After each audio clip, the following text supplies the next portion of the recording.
Apa sih yang bikin sebuah robot itu menjadi robot yang sempurna? Apa karena dia itu mirip banget sama manusia, atau segala hal dari hidupnya dia melebihi dari manusia? Terus gimana kalau ternyata kita berada di dunia di mana para robot itu disetarakan haknya dengan manusia? Selamat siang semua, selamat datang di Kelas Buku. Nama saya Ria dan kali ini saya akan bahas komik Pluto karya Naoki Urasawa.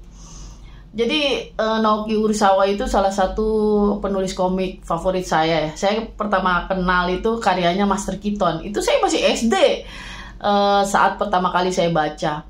Sebenarnya yang beli juga bukan saya, bapak saya. Dan karena itu komik, jadi saya baca aja tuh. Walaupun pada saat itu saya belum begitu ngerti gitu. Mungkin saya mulai ngertinya ketika saya mengulang bacanya waktu SMP. Pada saat kuliah, saya mulai kenal dengan komik yang lain, yaitu Monster dan 20th Century Boy kalau nggak salah ya. Itu ada filmnya juga.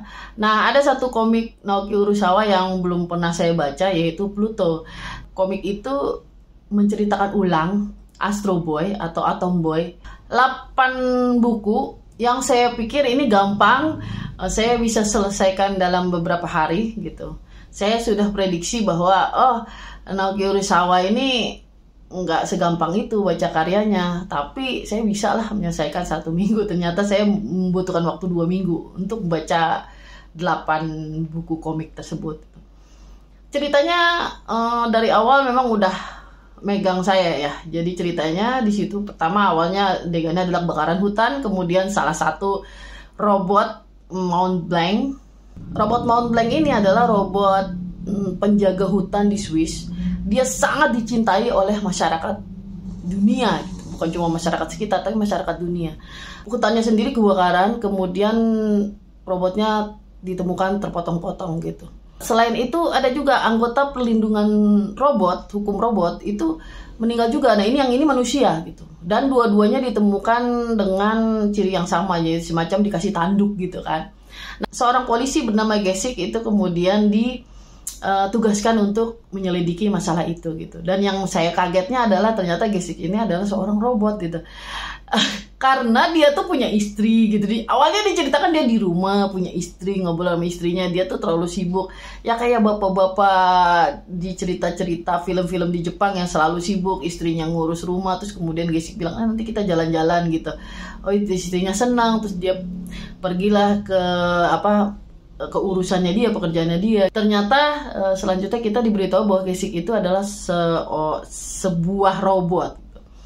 Dan di sini saya kaget lah, kok bisa ya robot kok punya istri gitu. Dia berhadapan dengan satu kasus di mana ada sebuah robot,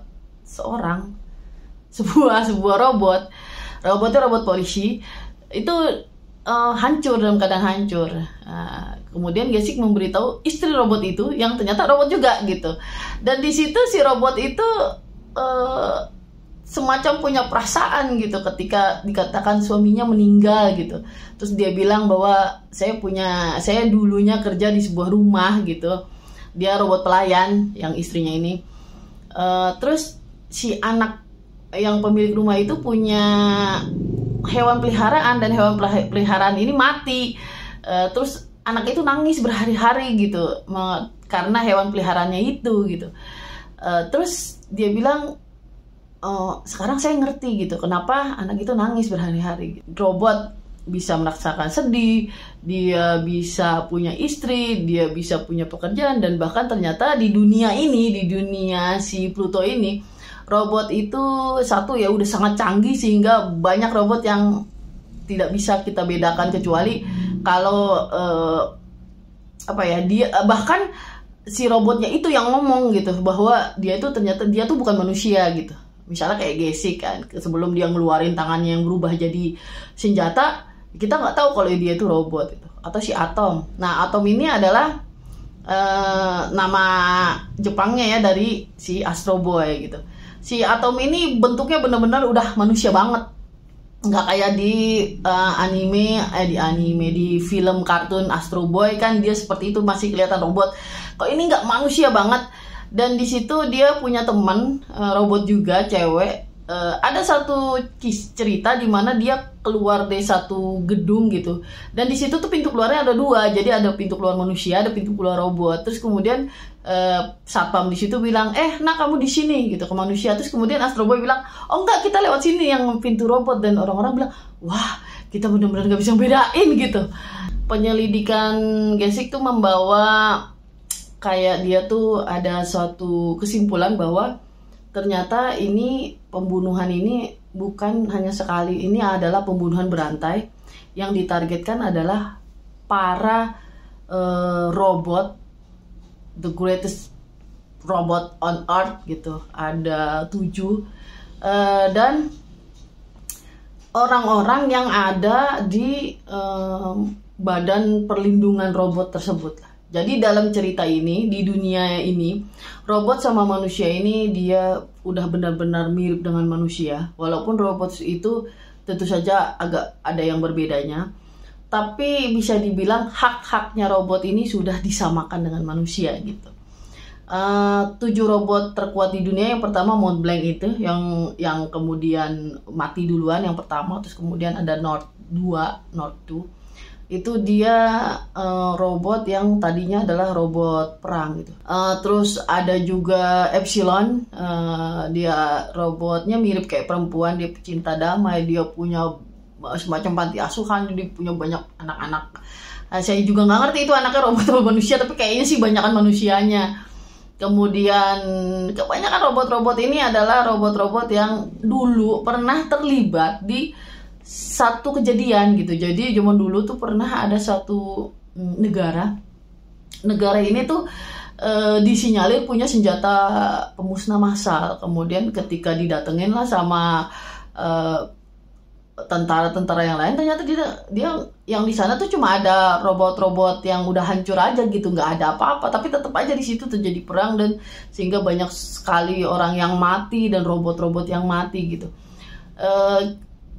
Yang kemudian saya lihat lagi, yang menariknya lagi adalah di sini tuh kita diperlihatkan bahwa begitu manusiawinya para robot ini gitu. Mereka bukan hanya terlihat kelebihannya, tapi sama-sama kita kayak manusia tuh kan butuh makan, robot juga sama.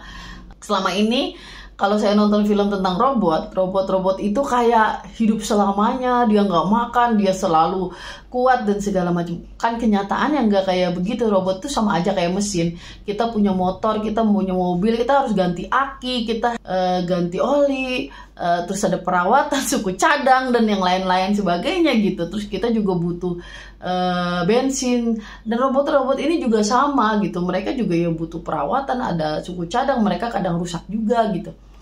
Ada robot-robot yang dia itu veteran perang gitu ya, yang setengahnya udah rusak, tapi dia tuh berusaha untuk jualan bunga. Sampai saya tuh kasihan banget ketika ketemu sama robot itu, si Gesicht. Robot ini kan jatuh, terus dia nggak bisa bangun, terus saya dibangunin sama Gesicht. Terus dia bilang, Tuan, saya sudah tidak bisa lagi menjaga keseimbangan tubuh saya, kata robot itu. Kemudian dia nanya sama Gesicht, mau bunga nggak, beli bunga saya Tuan. Terus kata si Gesicht, saya nggak butuh bunga gitu. Terus udah gitu dia masih, Tuan mau nggak bunga saya gitu kan, saya nggak butuh bunga gitu. Di situ tuh saya ngelihat, oh ini perbedaannya nih. Kalau manusia tuh, kalau saya jadi Gesicht itu nggak tega ngelihat kayak gitu, pasti udah saya beli deh.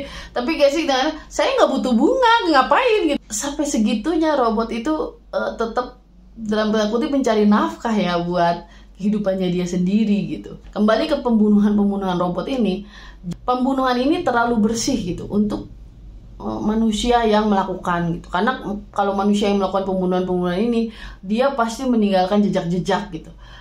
Tapi kalau misalnya pembunuhan ini dilakukan oleh robot, itu tidak mungkin, karena ketika robot-robot ini dibuat juga semacam aturan dan semacam rangkaian kode, di mana tidak mungkin sebuah robot melukai atau membunuh manusia. Itu tidak bisa.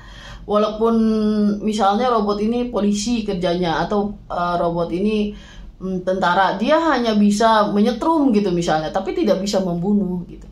Itulah yang kemudian membuat Gesick itu bingung kan, karena kalau misalnya dinyatakan bahwa ini dilakukan oleh manusia, ini terlalu bersih, terlalu rapi gitu, tidak ada bukti sama sekali bahwa kehadiran manusia di situ gitu. Sementara kalau dilakukan oleh robot, buat saya buku ini megangin ya, walaupun saya butuh 2 minggu untuk bacanya 8 komik ini.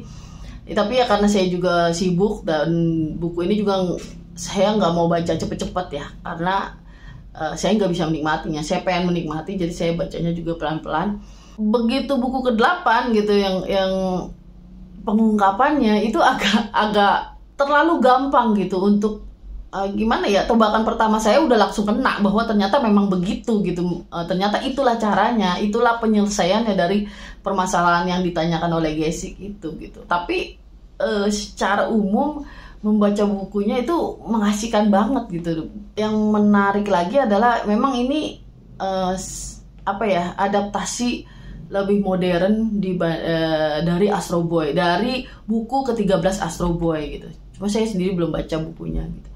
Cuma yang saya baca gitu, atau yang saya lihat, saya udah dapat komiknya Astro Boy, saya baru lihat-lihat aja. Bukan hanya penggambaran karakternya yang semakin mendekati manusia, konfliknya juga semakin dalam, dan kemudian bisa dibilang kalau Astro Boy itu adalah komik yang buat anak-anak, dan kalau Pluto ini adalah cerita yang untuk orang dewasanya gitu. Karena ini diangkat dari komik atau manga Astro Boy atau Atom Boy, saya menganggap ketika awalnya baca ini, saya menyangka bahwa tokoh utamanya adalah si Atom ini atau si Astro Boy ini. Ternyata kenyataannya justru si Atom ini dia tuh cuma ada ya kurang dari sepertiga, walaupun pada akhirnya dia banyak hal yang menarik ya di komik ini selain permasalahan pembunuhan tersebut atau serial killer terhadap para robot gitu. Tapi di sini juga banyak masalah-masalah terjadi di bumi yang di sejarah kita gitu, yang diceritakan kembali di sini gitu. Kayak misalnya gerakan Ku Klux Klan, gimana sih bacanya ya? Nah, gerakan ini kan dulu kan nggak suka sama orang kulit hitam kan. Nah, ini juga ada gitu, mereka tuh nggak suka sama para robot, dan mereka tuh kayak keberatan aja bahwa robot itu kok bisa disamakan gitu statusnya sama manusia gitu.